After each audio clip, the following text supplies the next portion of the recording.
கர்ம வீரர் காமராஜரின் 124வது பிறந்தநாள் கொண்டாட்டத்தை தமிழக காங்கிரஸ் கமிட்டி தலைவர் மாணிக்கம் தாகூர் சென்னையில் மணல் சிற்பத்துடன் தொடங்கி வைத்தார்.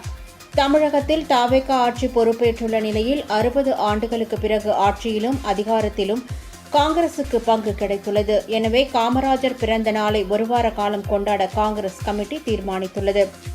இந்நிலையில் திருச்சியில் தமிழ்நாடு மகளிர் காங்கிரஸ் சார்பில் காமராஜர் திருவுருவ சிலைக்கு மாலை அணிவித்து மரியாதை செலுத்தப்பட்டது. இதனைத் தொடர்ந்து பெண்களுக்கு 33% இடஒதுக்கீட்டை உடனடியாக அமல்படுத்த கோரி மாவட்ட வாரியாக மாநிலம் முழுவதும் 10 லட்சம் அஞ்சல் அட்டைகளை பிரதமர் நரேந்திர மோடிக்கு அனுப்பி வைக்க தீர்மானித்து அதற்கான ஆயத்த பணிகளை மகளிர் காங்கிரசார் இன்று மேற்கொண்டனர். மேலும் வரும் 21ஆம் தேதி டெல்லி ஜலந்தர் மந்திரில் லட்சக்கணக்கான மகளிர் திரண்டு போராட்டத்தில் ஈடுபட உள்ளதாகவும் மகளிர் அணி நிர்வாகிகள் தெரிவித்தனர்.